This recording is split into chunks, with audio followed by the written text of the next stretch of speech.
What is going on, fellas? Lady fellas, welcome back to Just Nuts, guys. Today, got a little bit of news for you, talking about Chaos Impact. We already know the whole set in terms of what cards are what. We don't have, I don't know if we have the full rarity spoiler list, and even if we did, I think we might actually. Whatever. This is something a little extra on there. We weren't really sure, but it seems Konami is moving forward with this prismatic secret rare lottery pick type thing where in the last set we got three cards that were named prismatic. Well, technically they're not officially prismatic secret rares, but they look like prismatic secret rares. That's what people have been calling them. It's just a super high rarity. It's the highest rarity essentially you can get out of the set, and it was something like you'll only find one of the three in every 20 boxes. 20 boxes of the set. So they're very, very rare.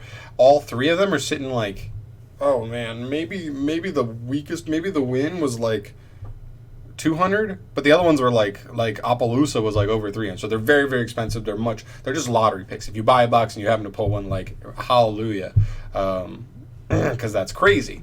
But we got two of them announced here today. We have IP Masquerena. This is not a surprise at all. This could easily be the most sought-after card in the entire set, and as far as just a generically good card that could be very competitive depending on where links go in the future. So a lot of people want to pick this up, and it's decent now. I mean, you just quick effect link into Unicorn on your opponent's turn, spin something. Not the worst, right? So she's already not even that bad. And then so I expect her to be a ton, but as far as money goes, but she's the first one. And then we also got another one. This one seems a little more weird to me. I guess it's not that weird, but Gorgon, Empress of the Evil Eye, who is normally a super rare. This is a weird one to me as well. I mean, I guess you could have said it was weird that Marine says, what is it, Seahorse, I think, as the first one. It was one of the ones in the last one that, like, you wouldn't think they'd put an archetypal card as a prismatic secret. You'd think they'd want to put more generically good cards as a prismatic secret, as more players will desire them more. But it's cool. It's cool that it's here. I mean, I'm picking up 3 of these anyway, not of the prismatic ones, but of the normal super rares. But it's cool that it can come in that. So if somebody does truly want to bling out their Evil Eye deck, and if they clearly they plan on supporting Evil Eyes in the future, so we'll see about that. This seems like an interesting pick, but still cool nonetheless, because I do think it is a pretty good card in the deck. But for the most exciting thing for me, we got a new, essentially, Familiar Possess / Charmer support card announced. We have no effect for it yet. But according to this, it is a level 5 wind.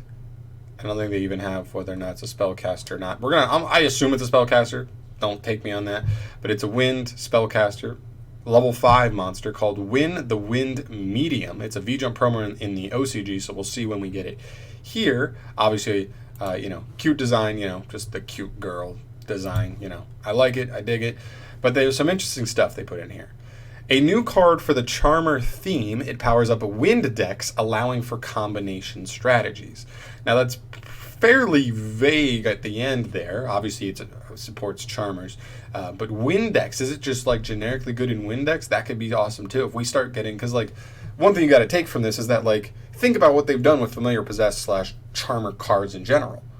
You make one for every single type, and it does the same thing for every single type. If this actually ends up being a good extender tech in any wind deck, they just start with the least relevant one, because let's be honest, wind is the least relevant attribute. We have Salamangreats making fires relevant, we have like Paleos and Marine Cess making water relevant, and then earth, light, and dark are just the most common types attribute monsters in the game. So they start with the least relevant one in wind, see how it does, and then like we go from there to like fire, water, earth, light, and then eventually dark, because dark is easily the most represented attribute in the game. And if this is truly a good card that works with any wind deck, and although assuming the unknowns work with any fire, water, earth, light, and dark decks, we could be looking at something pretty interesting, because we already look at the links, and you'd think like, oh, okay, like when they first got revealed, you were like, oh, familiar possess support, and you read them and you're like, this is just a good generic card. He's just being played all over the place, just because like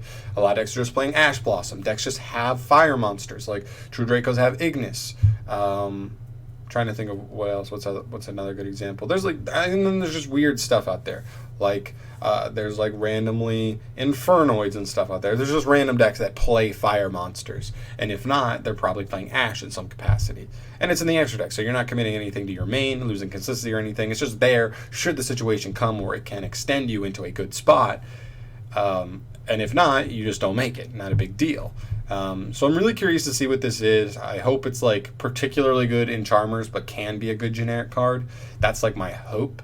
But I'm just really curious to see what it does, because once we see what this does, we can essentially, extrapolate that they will make one for every attribute and really see the full potential of cards like these come out. So, I wish there was more now. I wish I wasn't just showing you a picture and speculating about it, but that's all we have so far. I'm excited for it. I'll definitely keep you updated and make a video as soon as the effect actually gets revealed. But until then, guys, thank you so much for watching this video. Just a little bit of news here today, nothing crazy. If you haven't subscribed to the channel yet, go ahead and do so. We got a ton of new Yu-Gi-Oh news coming in the upcoming weeks. Linked Reigns Pack 3 stuff, the final 20 cards for Ignition Assault, but that'll probably be more like December, early January. The Shadal structure deck hasn't gotten revealed yet. We're going to get more support for the Magical Hero Legendary Duelist set. We got some stuff. Don't you even worry. But that's it, guys. Thank you so much for watching, as always, and I'll catch you in the next video. Peace.